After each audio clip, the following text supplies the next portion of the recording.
Fala Instagram. Boa noite, tudo bem com vocês? Hoje estamos aqui mais uma vez reunidos para fazer uma reflexão nessa nossa quarentena, discutir assuntos, falar de situações que estão nos angustiando. E a live hoje ela é dirigida aos interessados na área de educação.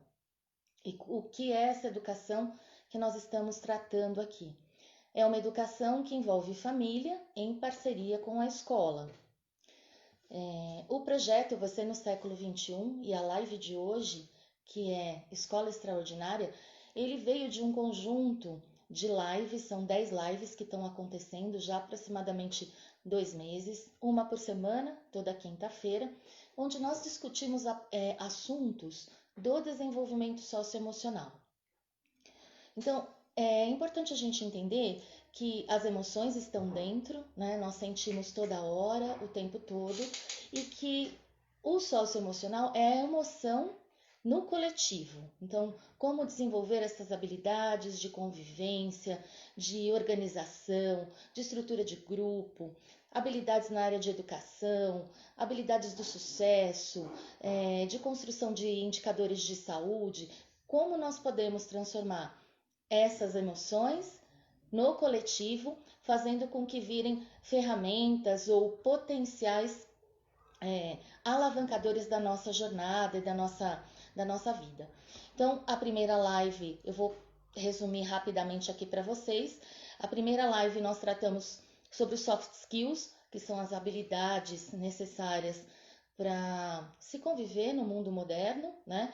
Principalmente aí nessa época da pandemia, da quarentena. Tivemos uma live sobre relacionamentos e a construção desses relacionamentos no nível pessoal e profissional. Discutimos também as habilidades que as pessoas têm que desenvolver nos 4 pilares da educação emocional: corpo, mente, coração e o equilíbrio, alma ou espírito. Também tratamos sobre o mindset da felicidade, onde apresentamos os sabotadores, com a ideia de que a sua maior qualidade também é o seu maior defeito, até com a possibilidade de avaliação desses sabotadores. Trabalhamos também a questão do mindset rígido e progressivo. Semana passada tratamos a grande família, que é onde é o berço das nossas emoções, e do profissional e da pessoa que nós queremos ser.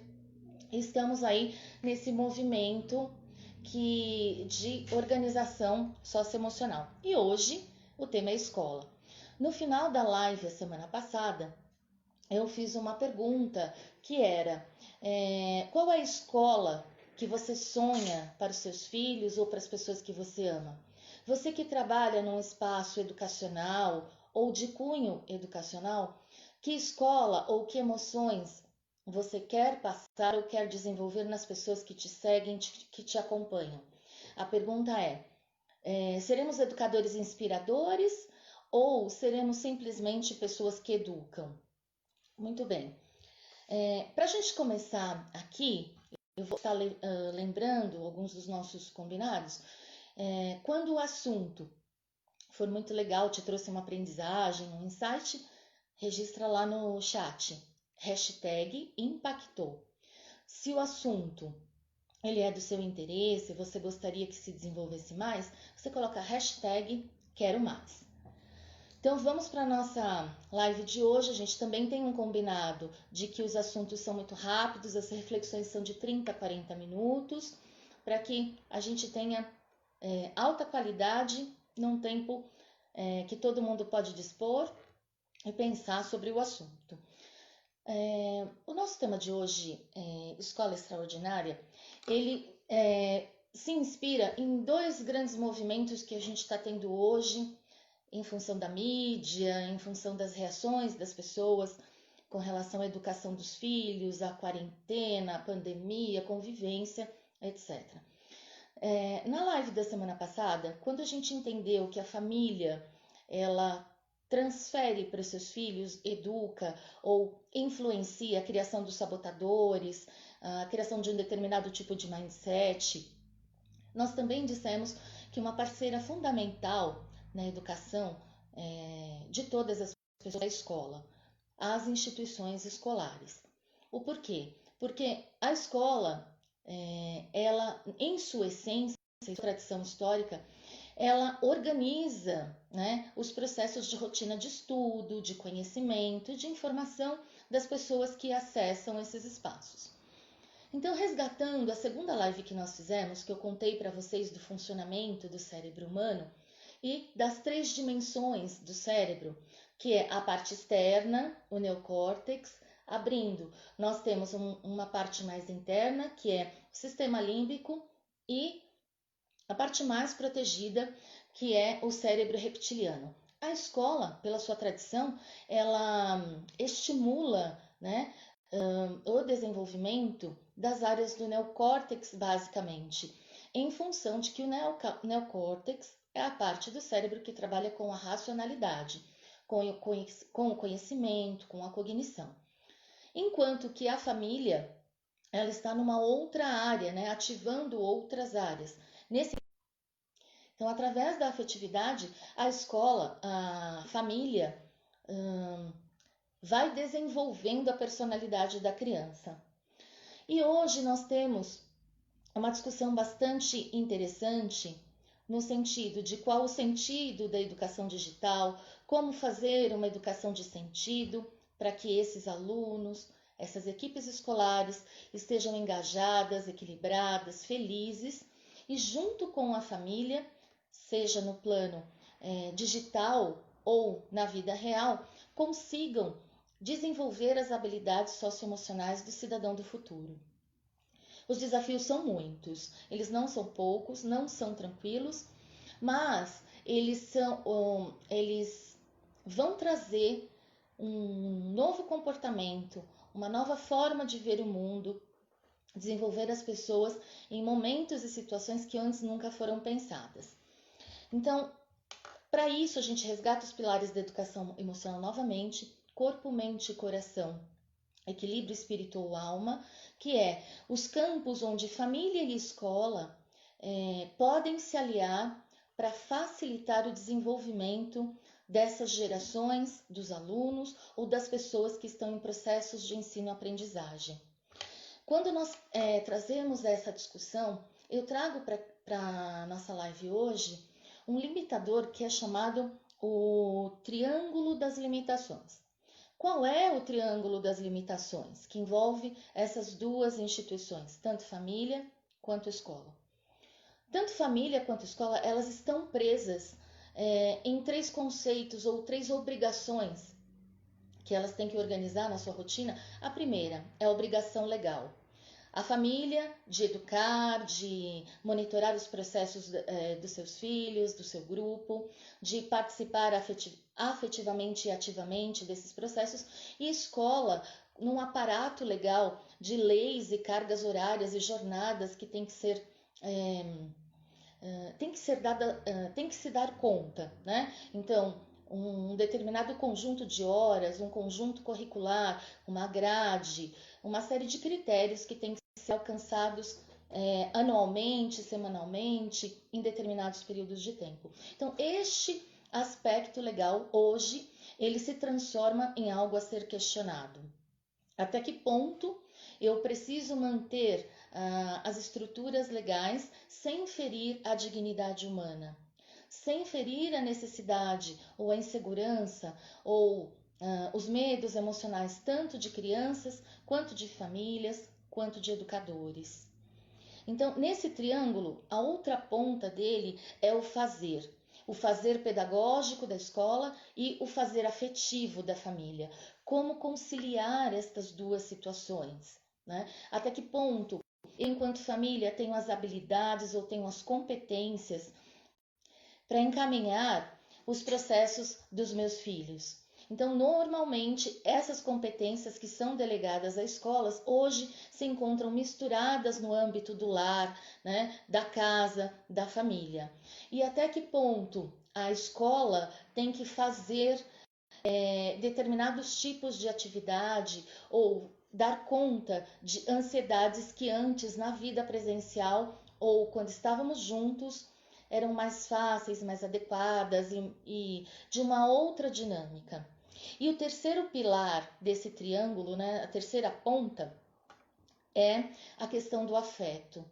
Enquanto as atividades educacionais estão misturadas no seio da família e muitas vezes nós acabamos priorizando a quantidade ao invés da qualidade e desconsiderando o afeto envolvido no processo, o quanto de trauma ou de questões nós vamos ter que lidar após deste momento. Enquanto que na escola também há a obrigação da quantidade de conteúdos, livros, sistemas de ensino e um número infinito de atividades que estão sendo geradas pela quantidade, estão construindo vínculos afetivos com as crianças que estão do outro lado da tela. É preciso considerar, eu tenho 2 filhos pequenos e eu observo a jornada digital deles e muitas vezes eu e o meu marido nos deparamos com situações de que eles estão altamente conectados com uma série de youtubers e pessoas que trazem referências à vida deles. E o que nós observamos? Que a conexão digital, por ela aproximar a visão da tela e a audição através dos fones de ouvido, ela potencializa o aprendizado em pelo menos 4 ou 5 vezes o aprendizado que nós temos na vida real. Então, ao pensarmos que uma criança, um jovem ou alguém que está em processo de aprendizagem se fixa durante 5 horas na frente de uma tela, isso significa dizer que naquele momento, em nível cerebral, ele está tendo uma produção de 25 horas de fixação nessa tela. Então, é isso que nós queremos? Ao invés de nos preocuparmos com a afetividade dessa criança, as crianças querem conversar na tela, veem os amigos, se emocionam. Como fazer esta conexão enquanto educadores? Como valorizar este contato humano? Em algumas lives atrás eu discuti com vocês, apresentei na verdade, porque aqui na verdade é uma troca de ideias, sobre os sistemas de representação. Que existem 3 sistemas de acordo com a programação neurolinguística, onde você alia o sistema sinestésico, auditivo e visual e você passa da resposta ao mundo através desse processo. Se isso faz sentido, imagine o auditivo, sinestésico e visual dessas crianças disponibilizados em situação de alta concentração. O que está acontecendo com a vida emocional deste público? O que está acontecendo com a nossa vida emocional? Vejam, se esta conexão é uma conexão que potencializa a aprendizagem e nós podemos utilizar as estratégias do auditivo sinestésico e visual, criando um canal direto com o sistema límbico, que é aquele que comanda a decisão e como nós decidimos fazer as coisas, por que não utilizarmos este espaço com um tempo reduzido, mas criando sensações e novas emoções? Transmitindo para as crianças, para as pessoas que estão no processo de aprendizagem, que existem outras características que estão sendo desenvolvidas.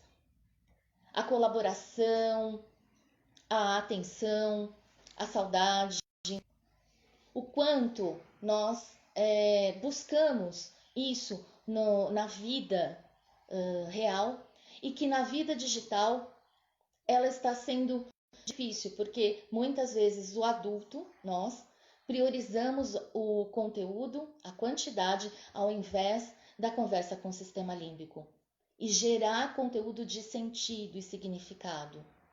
Eu vejo muitos amigos de trabalho, educadores, angustiados em criar situações e atividades onde o sentido dessa atividade crie conexão com seus alunos. E eu também vejo muitas famílias, por outro lado, falando mal da escola, falando mal dos educadores e dos seus processos. Qual é o tipo de emoção que estamos gerando nas nossas comunidades e famílias? Será que estamos gerando uma emoção ou uma compreensão, um processo de empatia, onde eu consigo entender que a escola, pelas maiores dificuldades que esteja passando, também está fazendo o seu melhor? Será que eu consigo compreender que quando eu estou dizendo mal da escola do meu filho, o meu filho está criando um bloqueio e que quando ele voltar lá na vida real, o processo de aprendizagem dele vai estar bastante complicado? Será que eu tenho noção de que eu mesmo na vida digital, isso é um exemplo que os youtubers nos trazem, eu crio vínculo, mas eu preciso utilizar a estratégia certa. Será que não é momento de nós, educadores ou pessoas que estão trabalhando na área de educação, buscarmos a estratégia do marketing digital, das estruturas EAD, diminuirmos as nossas ansiedades, diminuirmos os nossos medos, enfrentarmos esse novo mundo e esses novos desafios? Eu me pergunto isso diariamente. E você? Quais são as perguntas que você faz? E isso vai muito além. No âmbito da sua família, qual é a escola extraordinária? A escola extraordinária é a escola do sentido. É aquela que cria sentido cognitivo para o seu filho, para a criança ou para qualquer pessoa que esteja num processo de aprendizagem. Você, que está numa equipe escolar, tem criado este sentido, evitado o processamento lógico e falado com o sistema límbico do seu público? Você tem se comunicado, tem feito relacionamento, tem buscado estratégias e processos onde você consiga deixar a sua marca, saudade da sua presença, mas esta saudade também transportada na vida digital? Então, quando eu escolho o processo educacional da minha família, do meu filho ou dos que eu sou responsável, eu sou responsável por não emitir nenhuma situação, nenhuma opinião contrária a este processo, porque foi uma escolha minha. E se este processo não é uma escolha minha, eu posso rever qual é o sentido. Então, uma educação do sentido hoje é necessária. Criar sentido, criar significado, despertar a emoção, trabalhar a convivência emocional coletiva, individual, coletiva. Temos outros pontos que também são importantes na questão da escola extraordinária. Quando eu planejo a vida da minha família ou do meu filho, qual a importância que eu dou à escola? Ela é um simples lugar onde ele vai passar um tempo do dia? Ou ela é o lugar onde ele vai se transformar no ser humano do futuro? Habilidoso, competente, empático, solidário, justo, ético, honesto. O que é que eu estou buscando? E eu que estou na escola, qual é o ser humano que eu quero trazer ou eu quero auxiliar no desenvolvimento do mundo? E se nós fizéssemos uma parceria mais solidária e mais concreta entre escola e família, ao invés de reclamarmos, entrássemos em contato com as coordenações, com as escolas e disséssemos: nossa, está difícil para eu compreender o que está acontecendo aqui, e se fizéssemos de outro jeito, ao invés de alimentar as situações que não são muito positivas. Outras situações que nós podemos ter também. Eu estou aqui olhando os pontos para não deixar de falar nada para vocês. As ações que você desenvolve na modelagem. Lembra, na live passada a gente conversou sobre modelagem e processos inspiradores. Tanto família quanto escola, para atingirem o sistema límbico, elas criam modelos, né? Elas são modelos de inspiração para as crianças e para as pessoas que estão lá. Então, qual é este modelo? Que escolhas nós estamos fazendo nesse processo educacional e no nosso processo de formação dentro da família? A pandemia vai passar, o tempo passa, mas e o que fica? As sementes do que estivermos plantando agora. Eu utilizo muito uma frase na minha tela do computador, que o feito é melhor do que o perfeito, que é trabalhar o que de fato precisa ser feito na escola, em casa, do que do que deveria ser o perfeito, a quantidade de horas fixadas na tela do computador ou a quantidade de conteúdos. Como criar sinergia, uma soma de pessoas, de intenções, de atividades, de planejamentos que deixem todos confortáveis. A escola fazendo seu papel, a família fazendo seu papel, sem cobranças e mais, evitando julgamentos. Lembra que os nossos julgamentos, eles fazem sentido quando nós entendemos que os nossos sabotadores estão em ação. Qual é o modelo que você quer deixar para sua família? Um modelo onde o seu sabotador te domina? Ou um modelo onde você opera no lado sábio? Você controla suas ansiedades, os seus medos. É lógico que em uma situação de quarentena, de isolamento social, todas essas situações afloram. Mas também é um momento de aprendizagem para nós. É lógico que em determinados momentos nós temos medo de errar, temos medo de que aquilo não dê certo. Mas qual é a prioridade? No meu modelo mental, a prioridade é sempre o ser humano. Sempre o que ele está sentindo, como ele está reagindo e como ele está buscando a solução dessas questões. E estar junto com profissionais que conhecem esse processo faz todo sentido, fortalece, tira o peso e ajuda tanto as questões do trabalho da família, da convivência e uma série de situações.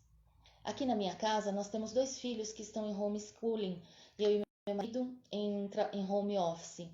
Então, tecnicamente, das 8 da manhã às 17 horas, nós estamos a trabalho dos nossos contratantes, ao mesmo tempo que os nossos filhos também estão em homeschooling no período da tarde. E olha, não tem sido fácil. A gente manter conexão, né? Estabilidade da internet. Tem hora que um tem que conectar, o outro tem que desconectar. Manter as crianças em atividade produtiva, que é, quero fazer isso, quero fazer aquilo. Mãe, o olho está cansado, estou olhando bastante tempo para a tela. Isto é uma situação do Brasil como um todo, do mundo como um todo. Então, o que é que nós estamos priorizando? Nós estamos pensando, por exemplo, que essa alta fixação na frente de uma tela branca pode estar nos trazendo prejuízos oculares ou auditivos? E que numa casa pequena, onde tem de repente 3, 4, 5 pessoas conectadas e que não existe um fone de ouvido, que um está ouvindo o barulho do outro, que processo é esse que nós estamos desenvolvendo? Então veja, não é em todas as casas que nós temos equipamentos. Eu trabalho, por exemplo, numa escola onde as crianças não têm acesso. Então, por mais tecnologias e ferramentas digitais que nós tenhamos, elas não acessam. Não tem banda, não tem equipamento, a família não está presente. Como trabalhar com estas situações? Nós também estamos apreensivos, tanto quanto as pessoas que estão na família. Mas nós temos a oportunidade de pensar uma educação socioemocional em um nível diferente, de decidir o formato em que todos esses lados estejam confortáveis, seguros, equilibrados e felizes. A próxima live da nossa sequência, que vai acontecer semana que vem, chama-se Desafio Criativo. A criatividade, durante muito tempo, foi trazida na história como alguma coisa que algumas pessoas têm. E isto é uma história que nós vamos desvendar no nosso próximo encontro. Eu vou manter a gravação dessa nossa live, essa nossa reflexão lá no meu canal do YouTube. Vou disparar amanhã nas minhas redes sociais. Espero que esta reflexão ajude as pessoas que estão no comando da educação, seja família, sejam autoridades públicas, sejam diretores, coordenadores, professores, educadores, porque juntos somos mais. Precisamos nos unir nesse momento e mostrar a essas novas gerações que existe a possibilidade de ter um pensamento coletivo eficiente e que leve em consideração todos esses corações que estão envolvidos nesse processo no mundo. Eu agradeço a participação e eu quero pedir um favor. Conforme a live vai acabando, os comentários que estão subindo, eles vão sumindo. Então, quem puder fazer um comentário lá no direct ou na postagem do link no IGTV, eu agradeço. Espero verdadeiramente ter contribuído com vocês nessa discussão, nessa reflexão. Também sou uma pessoa que estou refletindo, buscando alternativas, tentando gerar um equilíbrio.